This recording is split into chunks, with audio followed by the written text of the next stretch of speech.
ದೇಶಭಕ್ತಿ ದೇಶ ಮೊದಲು ಅನ್ನುವಂತಹ ಒಂದು ತತ್ವವನ್ನ ಪರಿಪಾಲಿಸುವ RSS ಆ ನೆಲದ ಕಾನೂನಿಗೂ ಕೂಡ ಗೌರವವನ್ನ ಕೊಡಬೇಕು ಅನ್ನೋದು ಸಹಜ ನಿರೀಕ್ಷೆ. ನೋಂದಣಿ ಬಗ್ಗೆ ಆಯ್ತು, ನೀವು ಅದಕ್ಕೆ ಒಂದಷ್ಟು ಎಕ್ಸ್ಪ್ಲನೇಷನ್ ಕೊಟ್ರಿ. ಆದ್ರೆ ಅನುಮತಿಯೂ ಕೂಡ ಪಡೆಯೋದಿಲ್ಲ ಅನ್ನೋ ದಾರ್ಷ್ಟ್ಯ ಯಾಕೆ ಅನ್ನೋ ಪ್ರಶ್ನೆಯನ್ನ ಕೂಡ ಈಗ ಸರ್ಕಾರಿ ಜಾಗಗಳಲ್ಲಿ ಅನುದಾನಿತ ಶಾಲೆಗಳು, ಸರ್ಕಾರಿ ಶಾಲೆಗಳು, ಮೈದಾನಗಳು ಅಲ್ಲಿ ಹೋಗಿ ನಾವು ಶಾಖೆ ನಡೆಸ್ತೀವಿ, ಆದ್ರೆ ಅದಕ್ಕೊಂದು ಪರ್ಮಿಷನ್ ತೆಗೆದುಕೊಳ್ಳೋದಿಲ್ಲ. ಈ ರೀತಿಯಾದ ಮನೋಭಾವ ಅಥವಾ ಇಂಥದ್ದೊಂದು ಪರಿಕಲ್ಪನೆ RSS ಯಾಕೆ ಅಂತ ಹೇಳಿ RSS ಅನುಮತಿ ತೆಗೆದುಕೊಳ್ಬೇಕು ಅಂತ ಯಾವುದಕ್ಕೆ ಹೇಳೋದು ನೀವು? ನಾನು ಈಗ ಉದಾಹರಣೆಗೆ ರಾಷ್ಟ್ರಹಿತಕ್ಕೋಸ್ಕರ ನಾನು ಮಾಡ್ತಾ ಇರುವಂತ ಕೆಲಸಕ್ಕೆ ಅನುಮತಿ ತೆಗೆದುಕೋಬೇಕಾ? ನಾನು ಪ್ರತಿಯೊಂದಕ್ಕೂ ಅನುಮತಿ ಕೇಳ್ಕೊಂಡು ಮಾಡಬೇಕಾ? ಯಾಕೆ ನನಗೆ ಮಾತ್ರ ಇದು?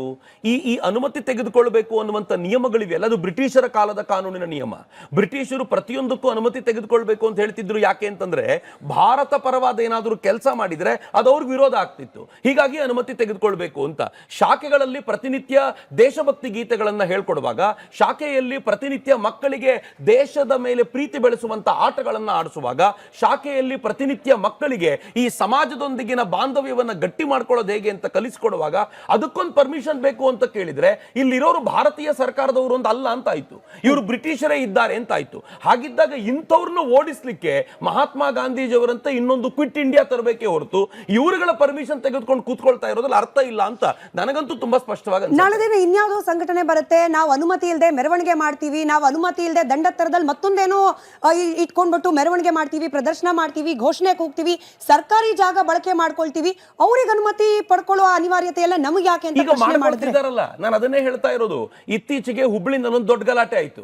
ಸರ್ಕಾರಿ ಕಾರ್ಯಕ್ರಮದಲ್ಲಿ ಕುರಾನ್ ಪಠಣ ಆಯ್ತು. ಅದಾದ ನಂತರ ಅಲ್ಲಿ ಒಂದು ತುಂಬಾ ದೊಡ್ಡ ಪ್ರಯತ್ನ ಆಗಿ ಆ ಕುರಾನ್ ಪಠಣೆ ಮಾಡಿರುವಂತ ಜಾಗದಲ್ಲಿ ಹೋಮ ಮಾಡುವಂತ ಪ್ರಯತ್ನ ಮಾಡಲಾಯ್ತು. ಕುರಾನ್ ಪಠಣೆ ಮಾಡಿ ತಪ್ಪಲ್ಲ, ಆದ್ರೆ ಸರ್ಕಾರಿ ಜಾಗದಲ್ಲಿ ಕುರಾನ್ ಪಠಣೆ ಮಾಡ್ಲಿಕ್ಕೆ ಅದು ಕೂಡ ಸರ್ಕಾರದ ಹಣದ ವ್ಯವಸ್ಥೆಯಲ್ಲಿ ಮಾಡಿರುವಂತ ಕಾರ್ಯಕ್ರಮಗಳಿಗೆ ಮಾಡಿದಾಗ ರಾಷ್ಟ್ರೀಯ ಸ್ವಯಂ ಸೇವಕ ಸಂಘ ಯಾವತ್ತೂ ಹಾಗೆ ಮಾಡ್ಲಿಲ್ವಲ್ಲ. ಮತ್ತು ರಾಷ್ಟ್ರೀಯ ಸ್ವಯಂ ಸೇವಕ ಸಂಘ ಯಾವುದು ಗುಪ್ತವಾಗಿ ಕೆಲಸ ಮಾಡೋದಿಲ್ಲ. ರಾಷ್ಟ್ರೀಯ ಸ್ವಯಂ ಸೇವಕ ಸಂಘ ಮುಕ್ತವಾಗಿ ಕೆಲಸ ಮಾಡುತ್ತೆ. ಈಗ ನಿಮ್ದೇ ಆದ ಇಂಟೆಲಿಜೆನ್ಸ್ ವ್ಯವಸ್ಥೆ ಇದೆ.